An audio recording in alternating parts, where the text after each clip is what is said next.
Capítulo 6. Urquiza contra Rosas. El pronunciamiento de Urquiza del 1 de mayo de 1851 no hizo sino confirmar lo que se murmuraba en el litoral argentino, en Montevideo y en Brasil desde algunos años atrás. En 1846, febrero, Urquiza había ofrecido a Rosas una muy oportuna victoria en Laguna Limpia, Corrientes, sobre la vanguardia del Ejército de Paz. De haber triunfado este último en aquella ocasión, otro giro muy distinto hubiera tomado todos los sucesos. Y lo más extraordinario de esta acción no fue su significado militar, ni sus inmediatas consecuencias políticas, muy favorables a Rosas, sino que, habiendo caído prisionero Juan Madariaga, hermano de Joaquín, el gobernador de Corrientes y salvaje unitario, firmó este último un tratado de paz y alianza con el jefe vencedor, es decir, con el gobernador de Entre Ríos, tratado de Alcaraz. Y el comentario general dio por sentado que tal entendimiento suponía no tanto una adhesión de Madariaga al sistema de Rosas, como una próxima conversión de Urquiza al sistema o partido en que militaban los Madariaga. Lo cierto es que don Juan Manuel, en conocimiento del tratado de Alcaraz, le dijo a Urquiza que aquello no podía ser, que el pacto federal de 1831, desde que fue aceptado y firmado por todas las provincias, entre ellas Corrientes, era una ley de carácter nacional y a todas obligaba, puesto que todas habían dado su aprobación, que dentro de tal ley general no cabían entendimientos parciales de provincia a provincia, con prescindencia de las demás, que Corrientes había sido separada de la Confederación y que lo que se imponía era su reincorporación, desde los términos del tratado que firmó su gobernador. Además, el señor Madariaga había celebrado el convenio de Alcaraz sobre la base de que el Paraguay fuese un estado independiente, cuanto era una provincia argentina y legalmente separada de la Confederación, por cuyas razones don Juan Manuel devolvió el tratado al general Urquiza, con expresa manifestación de que se había equivocado esta vez, y al mismo tiempo le hizo llegar el texto de otra convención para ser firmada por Madariaga. Este último rehusó hacerlo y su aliado del año anterior, Urquiza, se fue sobre Corrientes con un respetable ejército y derrotó a Madariaga en la batalla de Vence, noviembre 1847. Ni qué decir que el gobernador, que mucho hizo con salvarse a una uña de caballo porque se siguió una degollina atroz, abandonó enseguida la provincia y Urquiza puso en ella un mandatario de toda su confianza, que firmó cuanto había dispuesto don Juan Manuel.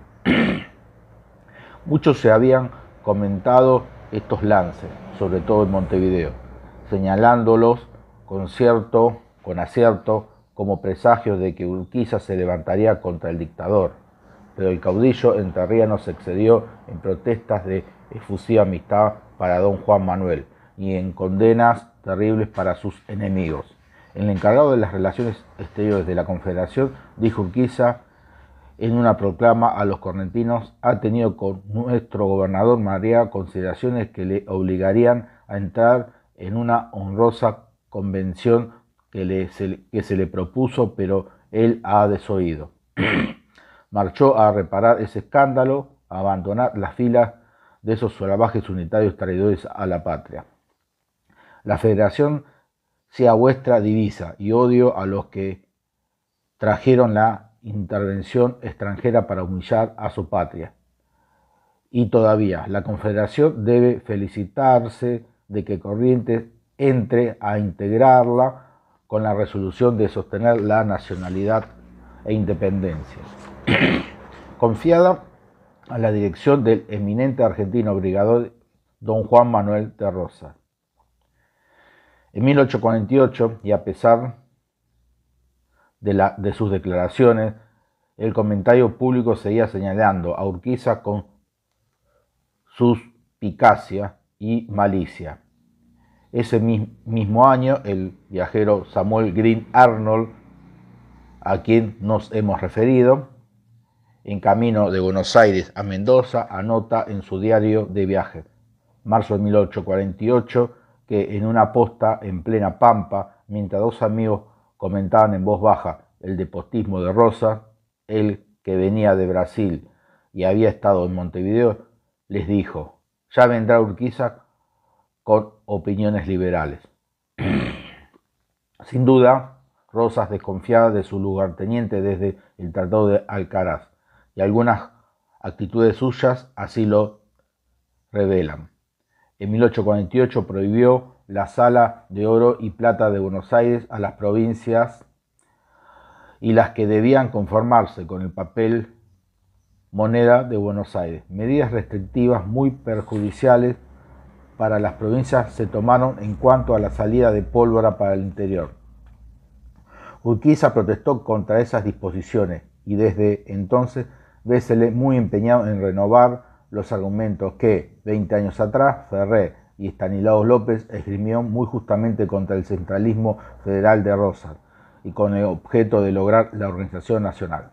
Se recordará lo que hicieron aquellos hombres dentro de sus posibilidades para obtener la formación de un fondo nacional y el sostenimiento de una comisión representativa encargada de reunir un congreso y de mantener las relaciones exteriores.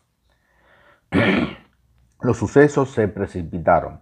En abril de 1851 envió Urquiza su circular a los gobernadores y el 1 de mayo fue su pronunciamiento público en Concepción del Uruguay.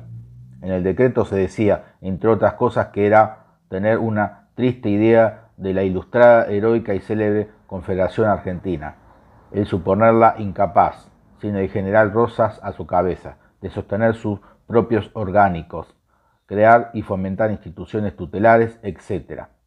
Invoca también el pacto de 1831. Cabe decir que este pacto, desde que Rosas, con el consentimiento o asentamiento de las provincias, entre ellas Entre Ríos, prescindió del artículo que le convertía en compromiso de organización nacional, quedó mutilado y bien poco daba ya para hacerlo servir en un pronunciamiento que invocaba la organización del país. Ya veremos cómo, llegado el momento, Urquiza no se sirvió de él, sino como de un arbitrio de mayor o menor eficacia política inmediata.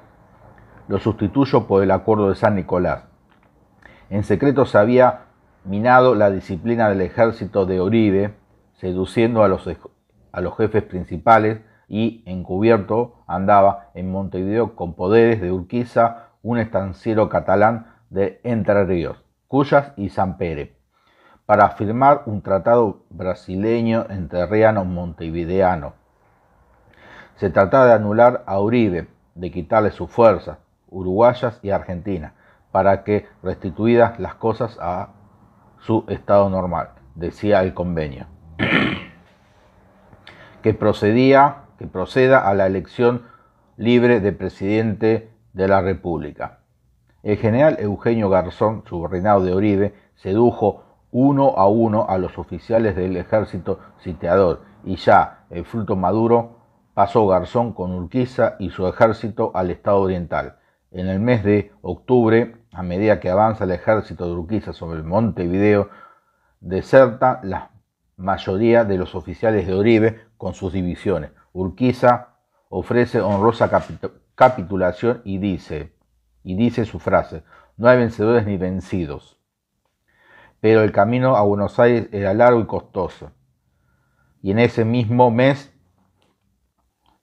firman los de Montevideo, por intermedio de Andrés Lama, en Río de Janeiro, un tratado que cede al Brasil gran parte del territorio oriental. Y enseguida se firma otra convención muy seria, la más seria de todas, en Montevideo. Se trata de lo que de lo que ha de dar Brasil a Urquiza y de la garantía de Urquiza de Brasil para sacar a Rosas del gobierno. El emperador de Brasil, en guerra con Rosas, daba infantería, caballería, artillería y suplementos de armas.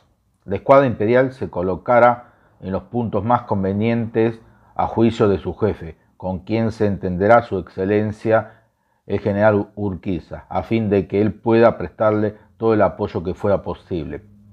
También daba el Brasil gruesa suma de dinero con fianza insospechable, para poner a los estados de Entre Ríos y Corrientes en situación de sufragar los gastos extraordinarios que tendrá que hacer con el movimiento de su ejército.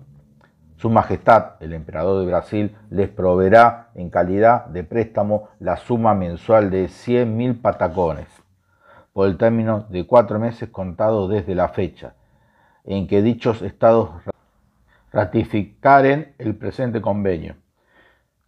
El gobernador afianzaba todo aquello con la hipoteca de territorios argentinos. Su excelencia, el señor gobernador de Entre Ríos, se obliga a obtener del gobierno que suceda inmediatamente al del general Rosas el reconocimiento de aquel empréstito como deuda de la Confederación Argentina y que efectúe su pronto pago con el interés de 6% al año. En el caso no probable de que esto no pueda obtenerse, la deuda quedará a cargo de los estados de Entre Ríos y Corrientes, y para garantía de su pago con los intereses estipulados, sus excelencias, los señores gobernadores de Entre Ríos y Corrientes, hipotecan desde ya las rentas y los terrenos de propiedad pública de los referidos estados. Los gobiernos de Entre Ríos y Corrientes se comprometen a emplear toda su influencia cerca del gobierno que se organizare en la Confederación Argentina para que éste acuerde y consienta en la libre navegación del Paraná y los demás afluentes del Río de la Plata. Queda entendido que si el gobierno de la Confederación y los estados ribereños no quisieran admitir esa libre navegación, los estados de Entre Ríos y Corrientes la mantendrán en favor de los estados aliados. El gobierno de la República del Paraguay será invitado a entrar en la alianza. Este convenio se conservará secreto hasta que se consiga su objeto. Viene a los mientes la sentencia de José de Maistre. El mundo está lleno de castigos muy justos, cuyos ejecutores son muy culpables.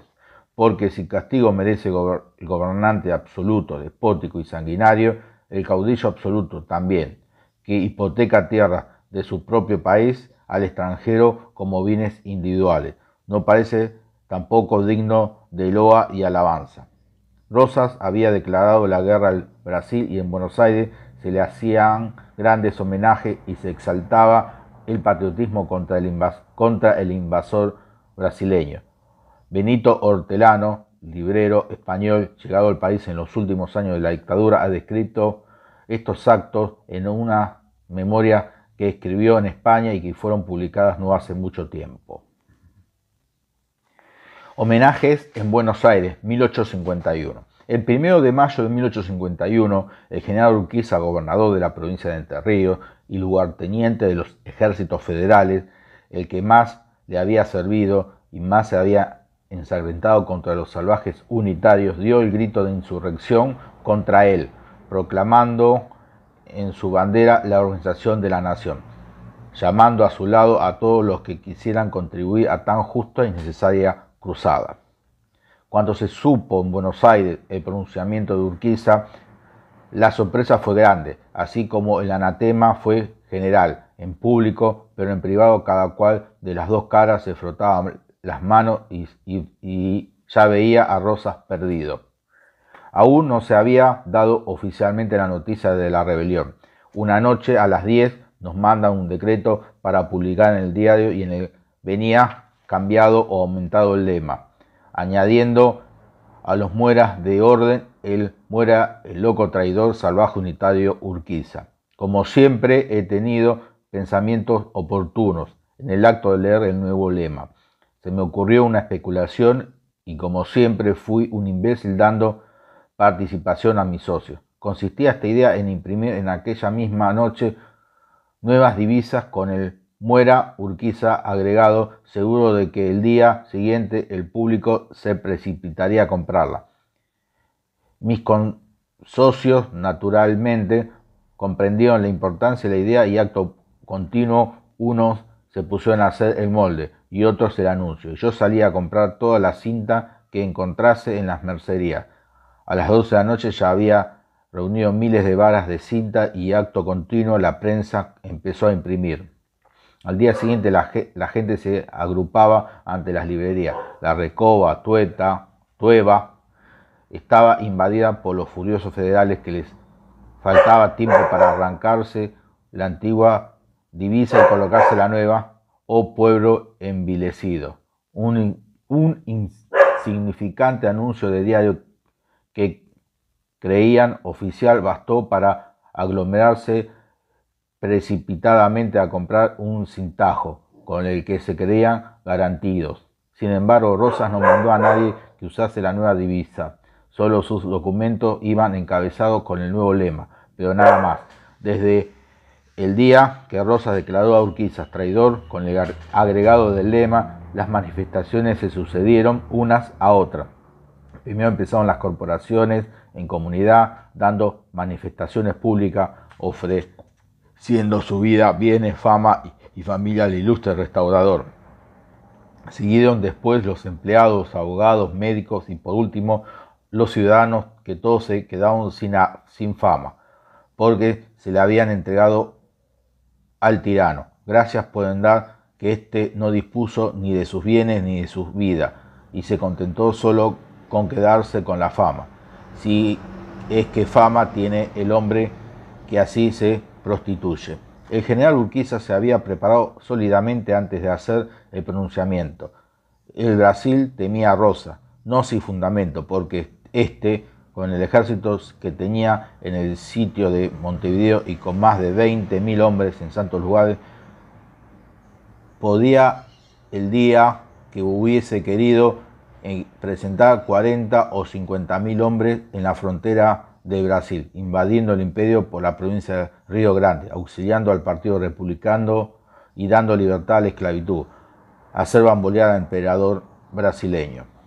El gobierno del emperador comprendió la política de Rosas, la temía, sabía que era un enemigo fuerte, por lo que no perdonaba medio ni sacrificio para derribarlo. Había dado auxilios a los unitarios de Montevideo, pero estos eran muy pocos e incapaces por sí solos de derribar a Rosas, pues ya en tiempos más favorables, teniendo el general Lavalle de caudillo, hombre a quien el partido unitario adoraba y los federales respetaban, no había conseguido más que perecer en las tentativas que años anteriores habían hecho. Los unitarios refugiados en Montevideo eran impotentes.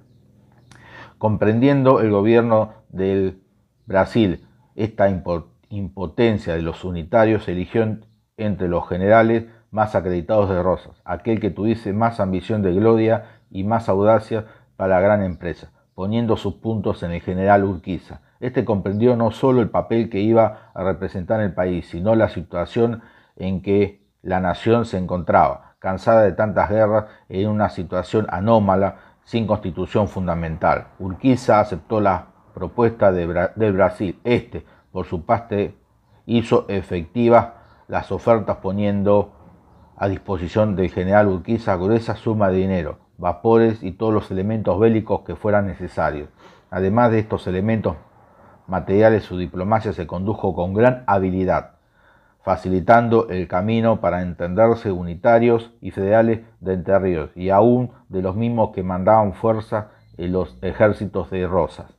Solo con tales elementos era posible derrocar a Rosas. Los unitarios se plegaron a la bandera de Urquiza, porque en ella veían una probabilidad casi cierta de volver a su país y gobernar en su país, lo que otro modo no hubieran logrado. La provincia de Corrientes siguió en el pronunciamiento a la de Entre Ríos, que son las dos más belicosas de la Confederación.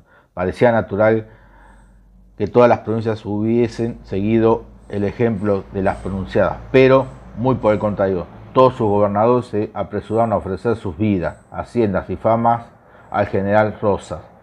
Este iba comprendiendo que la situación era crítica, que la insurrección apoyada por el Brasil era potente, cual ninguna de las muchas insurrecciones anteriores lo habían sido. Después de ordenar a las provincias y sin ese pronunciamiento en contrario al de Urquiza, preparó las cosas para que le acordase la nación el poder supremo y dictatorial. La prensa, las corporaciones, los ciudadanos, todos pidieron que se le diese el poder supremo. La Cámara se reunió y en medio del mayor entusiasmo de patrióticos discursos votó por unanimidad la investidura de jefe supremo de la nación al general Rosas, poniendo a su disposición tesoros, vida, fama, familia y hasta los hijos por nacer. El día de San Martín, el pueblo en masa acudió a Palermo a felicitar a Rosas. Este se paseaba por los jardines cuando la multitud invadió aquella posesión, rodeándole, abrazándole y desgañitándose en aclamaciones y locuras al gran Rosas. En este día conocí más de cerca al general Rosas. Vestía pantalón y chaqueta azul, con vivo encarnado, chaleco de merino punzó y una gorrita de paño con visera. El pobre hombre estaba conmovido y sofocado en medio de aquel tumulto, de aquella ovación popular de corazón, pues son bien distintas las demostraciones oficiales de las que el pueblo hace de entusiasmo con el objeto que aprecia. Los teatros también preparaban sus funciones patrióticas. Don Pedro Lacasa compuso una pieza, cuyo argumento era la traición y derrota de Urquiza. Otro compuso don Miguel García Fernández sobre el mismo objeto. En una y otra función el entusiasmo llegó a su colmo. Don Lorenzo y don Enrique Torres, el doctor Gronda y otros muchos patriotas federales pronunciaron discursos entusiásticos, pidiendo sangre, exterminio y pulverización de las provincias de Entre Ríos y Corrientes, del Imperio de Brasil y de todos los salvajes, inmundos y asquerosos unitarios. A la salida del teatro, Manuelita Rosas, hija del jefe supremo, que presidía todas las ovaciones a nombre de su padre, fue conducida en su coche, quitados los caballos, tirando de él los patriotas federales. Entre los que vi tirar el coche recuerdo a don Santiago Labardén, y a Toro y a Pareja. Yo también empujé de la rueda derecha al partir el carruaje. No recuerdo los nombres de otros muchos federales que tiraron, porque no los conocía entonces y hoy son muy unitarios. Benito Hortelano.